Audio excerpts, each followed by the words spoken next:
அல்ஹம்துலில்லாஹி ரபில் ஆலமீன். அல்லாஹும்ம ஸல்லி அலா முஹம்மதின் வலா அலி முஹம்மதின் வபாரிக் வசல்லிம் அலைஹி.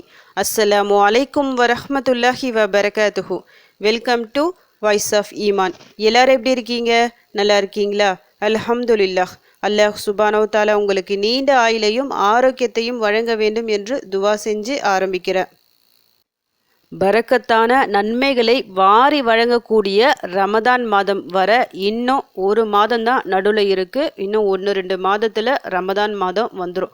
ரொம்ப கிட்ட நாம் நெருங்கிட்டோம். அதற்கு முன்னேற்பாடாக தான் ரஜப் மாதம். இந்த ரஜப் மாதத்தில் நிறைய முன்னேற்பாடுகளை நாம் செய்வோம். முன்கூட்டியே நிறைய ப்ரிப்பரேஷன் செஞ்சு வைப்போம். ரமதான் மாதத்துக்காக என்ன துவாக்கள் ஓதலாம், என்னெல்லாம் செய்யலாம் சொல்லிட்டு ரொம்ப ஆவலோடு எதிர்பார்ப்போம். இப்போ ரமதான் வருதுன்னா முதல்ல ஒரு அலாரம் அடிக்கிற மாதிரி இருக்கிற ஒரு விஷயந்தான் ரஜப் மாதம். வரக்கூடிய ரமதானை வரவேற்க உடலாலும் உள்ளத்தாலும் உங்களை நீங்களே தயார்படுத்திக்கிங்க. என்ன துவாக்கள் ஓதலாம், என்ன அமல் செய்யலாம். போன ரமதானை விட இந்த ரமதானில் அதிகமாக நம்ம அமல்கள் செய்யணும். அதற்கு அல்லாஹ் சுப்ஹானஹு வ தஆலா நமக்கு ஹயாத்தை கொடுக்கணும், நல்ல ஆரோக்கியத்தை கொடுக்கணும்னு சொல்லிட்டு இப்போத்திலிருந்தே துவா செஞ்சுக்கிங்க.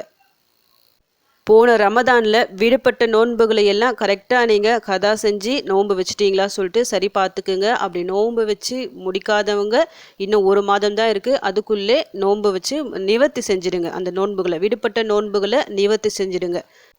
நிறைய அமல்கள் செய்ய ஆசைப்படுறவங்களுக்கு இருக்கிற பொதுவாக ஒரு விஷயம், அதாவது என்ன விஷயங்கள் அவங்க எதிர்பார்ப்பாங்கன்னா, போன ரமதானில் ஒரு குரான் அப்படின்னா 2 குரான் முடிச்சிருப்பாங்க. இந்த ரமதானில் எப்படியாவது ஒரு 3 குரான் முடிக்கணும், 4 குரான் முடிக்கணும் அப்படின்னு நினைப்பாங்க. போன ரமதானில் குரானே முடிக்காமல் இருப்பாங்க. இந்த ரமதானில் கண்டிப்பாக குரான் முடிச்சே ஆகணும் அப்படின்னு இருப்பாங்க. போன ரமதானில் தஹஜுத் தொழுதுருப்பாங்க, சில நேரங்களில் விட்டுருப்பாங்க, தராவியை தொழாமல் இருந்திருப்பாங்க. இந்த ரமதானில் தராவியை தொழணும், தஹஜுத் இன்னும் அதிகமாக தொழணும், சஹருக்கு எந்திரிக்கும் போது தஹஜுத் தொழணும், அந்த மாதிரி ஒரு நியத்தெல்லாம் வைப்பாங்க. இன்னும் எக்ஸ்ட்ரா அமல்கள் செய்யணும் சொல்லிட்டு இந்த மாதிரி நிறைய விஷயங்கள் நம்ம யோசித்து வச்சுருப்போம். இந்த திக்ருகள் எடுக்கணும், இந்த விஷயங்களை நம்ம செய்யணும், இந்த அமல்கள்லாம் செய்யணும். கண்டிப்பாக இந்த ரமதானை நம்ம முழுமையாக பயன்படுத்திக்கணும், அதிகமாக தௌபா செய்யணும்னு சொல்லிட்டு நிறைய விஷயங்களை யோசித்து வச்சுருப்போம். ஆனால் அது எல்லாத்தையும் நாம் எப்படி அமல்படுத்துகிறோம், எப்படி நம்ம செய்கிறோம், அது ஒரு விஷயம் இருக்குது. நினைப்போம், ஆனால் நினைக்கிறது எல்லாமே செய்ய முடியாதுல்ல. ஏன்னா நடுவில் ஷைத்தான் இருக்கான், நமக்கு உள்ளுக்குள்ளேயே ஷைத்தான் இருக்கான். அவ்வளோ சீக்கிரம் செய்ய விடுவானா ஷைத்தான் நம்ம அமல்களை? கண்டிப்பாக தடுப்பான். அதுவும் நன்மைகள் வாரி வழங்கக்கூடிய ஒரு மாதம் தான் ரமதான் மாதம். நம்ம சின்னதாக ஒரு அமல் செஞ்சாலும் அல்லாஹ் சுப்ஹானஹு வ தஆலா பல மடங்கு அள்ளி தருவான். ஒரு நோன்பு வச்சா கூட அவ்வளோ கூலி இருக்குது. ஒரு தொழுகை, நார்மலாக ஒரு தொழுகை இருந்தால் அவ்வளோ கூலி இருக்குது. சஹர் டைமில் எழுந்து சாப்பிட்டாலும் கூலி இருக்குது. இப்படி ஒவ்வொரு விஷயத்துக்கும் நாம் எடுத்து வைக்கிற ஒவ்வொரு அடிக்கும் அல்லாஹ் கணக்கின்றி கூலி தருவான். அதுவும் சில விஷயங்களுக்கு சொல்ல அல்லாஹ், அதாவது நம்ம நோன்பு வைக்கிறோம் பார்த்தீங்களா, இப்போ நோன்பு வச்சா உனக்கு என்ன கூலின்னு சொல்லிட்டு அல்லாஹ் சொல்லலை, நான் கணக்கின்றி தருவேன், இது எனக்கும் என் அடியானுக்கும் உரியது சொல்லிட்டேன். அவ்வளவு கூலிகளை அள்ளி தருகின்றான். அவ்வளவு சீக்கிரம் ஷைத்தான் அந்த கூலியை நம்ம வாங்க விட்டுருவானா? கண்டிப்பாக தடைகளை போடுவான். நம்முடைய உள்ளத்தை திருப்புவான். அல்லாஹ்வின் பக்கம் திரும்பாமல் வேற பக்கம் திசை திருப்பி விடுவான். சரியாக நம்மளால் அமல்களை செய்ய முடியாது. நிறைய விஷயங்கள் நடக்கும். அது எல்லாம் நடக்காமல் இருக்க இப்போத்துலேருந்தே நாம் ப்ரிப்பேர் பண்ணிக்கணும். அதுக்கும் ஒரு துவா இருக்குது. அல்லாஹ்வின் பக்கம் நம்ம போகணும், அது மிக முக்கியம். அப்படி நம்ம அந்த நாட்டம் அந்த பக்கம் போனாதான் எல்லா அமல்களையும் நம்மால் சரிவர செய்ய முடியும். சின்னதாக ஒரு அமலை செய்ய நினைச்சாலும் அதை கரெக்டாக செய்யணும்னா அல்லாஹ்வின் பக்கம் நம்முடைய உள்ளம் திரும்பணும். அது மிக முக்கியமான ஒரு விஷயம். அதுக்காக நம்ம துவா செய்யணும். அதற்கு வேண்டி கேட்கக்கூடிய துவாவை தான் இன்னைக்கு நான் சொல்ல போகிறேன். தொடர்ந்து இந்த துவாவை இன்று முதல் அதிகமாக ஓதிக்கொள்ளுங்க. ஓத ஓத ஓத நிச்சயமாக நம்முடைய உள்ளம் முழுமையாக அல்லாஹ்வின் பக்கம் திரும்பும். இந்த ரமதானில் கண்டிப்பாக ஒரு யூஸ்ஃபுல்லாக ஒரு மாதமாக, நல்ல ஒரு பயனுள்ள மாதமாக நம்ம அடைவோம். வெற்றியாளர்களாக நம்ம திரும்பி வருவோம். முழுமையாக பயன்படுத்தி கொண்ட ஒரு வெற்றியாளராக நம்ம இந்த ரமதான் மாதத்துலேருந்து வெளியே வர முடியும். இந்த ஒரு துவாவை நீங்கள் ஓதுனா. அந்த துவா என்னன்னா, அல்லாஹும்ம முஸர்ரிஃபல் குலூபி ஸர்ரிஃப் குலூபனா அலா தாஅதிக். அல்லாஹும்ம முஸர்ரிஃபல் குலூபி ஸர்ரிஃப் குலூபனா அலா தாஅதிக்.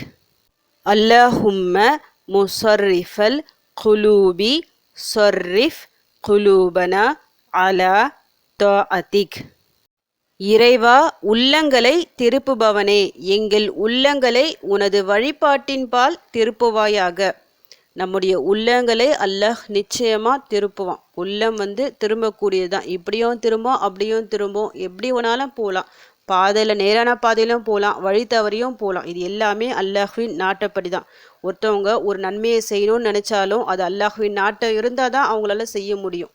ஒரு தீமை நடக்கணும் இருந்தால் அதுவும் அல்லாஹ்வின் நாட்டம் தான். ரெண்டுத்துக்குமே அல்லாஹ்வின் நாட்டம் தான். சொர்க்கம் நரகம் எல்லாத்தையும் அல்லாஹ் முன்னாடியே படைச்சிட்டான். சொர்க்கவாதிகள் நரகவாதிகள் அவங்களையும் ஏற்கனவே செலக்ட் பண்ணி வச்சுட்டான். எல்லாமே அல்லாஹ்வின் நாட்டப்படி தான் நடக்குது ஒன்று ஒன்றும். நாம் அதை கரெக்டாக எப்படி பயன்படுத்துகிறோம் இதுதான் விஷயமே. அல்லாஹ்விடம் அதற்காக நாம் துவா செய்யணும். நாம் வெற்றியாளராக இருக்கணும். இம்மையிலும் வெற்றி பெற்றவர்களாக இருக்கணும், மறுமையிலும் வெற்றி பெற்றவர்களாக இருக்கணும். அதற்கு முக்கியம் அல்லாஹ்வின் உதவி தேவை, அவனின் நாட்டம் தேவை. அவன்கிட்ட உதவிக்கு நம்ம போனோன்னா நம்முடைய உள்ளம் அவன் பக்கம் திரும்பணும். அவன் பக்கம் முழுமையாக திரும்பினாதான் நம்மளால் முழு ஈடுபாட்டோட துவா கேட்க முடியும். நம்முடைய அமல்களில் அதிகம் கவனம் செலுத்த முடியும். அதனால் இந்த துவாவை அதிகமாக ஓதிக்கிங்க. நீங்கள் நார்மலாக எல்லா நாட்களிலும் டெய்லியும் ஓத வேண்டிய துவாக்களில் இதுவும் ஒரு மிக முக்கிய துவா இது. இந்த துவாவை நீங்கள் ஓதுனாதான் மேற்கொண்டு நிறைய அமல்களை செய்ய முடியும் உங்களால். அதனால் அவசியம் இந்த துவாவை ஓதிக்கிங்க. இந்த துவாவின் மூலமாக ஷைத்தானின் அந்த தீமையிலிருந்து நமக்கு ஒரு பாதுகாப்பு கிடைக்கும். ஷைத்தான் நிச்சயமாக நம்மளால் ஒன்றுமே செய்ய முடியாது. ஏன்னா இந்த துவாவின் மூலமாக நம்முடைய உள்ளங்கள் முழுக்க அல்லாஹ்வின் பக்கம் திரும்பிடும். அல்லாஹ்வின் பக்கம் திரும்பினா நிச்சயமாக நாம் எந்த தவறுகளும் செய்ய மாட்டோம். பாவங்கள் செய்ய பயப்படுவோம். சின்ன சின்ன தப்புகள் கூட பெரிய விஷயமா நமக்கு இருக்கும். சின்ன ஒரு தவறு பண்ணிட்டா கூட மனசு அப்படியே உறுத்தும். உடனே அல்லாஹ்விடம் போய் தௌபா செய்வோம். இப்படி நமக்கு வரணும்னா நம்முடைய உள்ளம் அல்லாஹ்வின் பக்கம் திரும்பணும். கண்டிப்பாக திரும்பினாதான் இந்த மாதிரி மாற்றங்கள் நடக்கும். இந்த துவா நிச்சயமாக அந்த மாற்றங்களை உங்களுக்குள்ளே உருவாக்கும். உங்களை ஒரு நல்ல மனிதராக உருவாக்கும், வெற்றியாளராக உருவாக்கும். அதனால் அவசியம் இந்த துவாவை ஓதிக்கிங்க. ரமதான் வரை இன்னும் அதிகமாக ஓதிக்கிங்க. இன்னும் நிறைய அமல்கள் நாம் செய்யணும். அதற்கு அல்லாஹ்வின் உதவி தேவை. அதனால் அதிகமாக இந்த துவாவை ஓதிக்கிங்க. இவ்வளோ முறையெல்லாம் நான் கணக்கு சொல்லலை. உங்களால் முடிஞ்ச அளவுக்கு எவ்வளவோ அதிகமாக ஓத முடியுமோ அவ்வளோ அதிகமாக ஓதிக்கிங்க. சின்ன துவா தான், நிறைய எண்ணிக்கையில் கண்டிப்பாக ஓத முடியும்.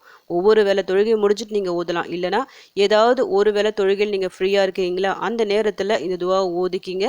இதன் மூலமாக ரமதான் மாதத்தை நாம் அடைய முடியும். அந்த மாதத்தில் அதிகமாக நன்மைகளை செய்ய முடியும். அதற்கு அல்லாஹ் சுப்ஹானஹு வ தஆலா நம் அனைவருக்கும் உதவி செய்வானாக. ஆமீன். அல்ஹம்துலில்லாஹ். இந்த வீடியோ உங்கள் எல்லாருக்கும் யூஸ்ஃபுல்லாக இருந்திருக்கும்னு நினைக்கிறேன். நீங்கள் தெரிஞ்ச இந்த விஷயத்தை மற்றவங்களுக்கும் எத்தி வைங்க. இதன் மூலம் அவர்களும் பலனடையலாம். இன்ஷா அல்லாஹ். அடுத்த பதிவில் சந்திக்கலாம். ஜஸக்கல்லாஹு கைரன் கசீரா. அஸ்ஸலாமு அலைக்கும் வரஹ்மத்துல்லாஹி வபரகாத்துஹு.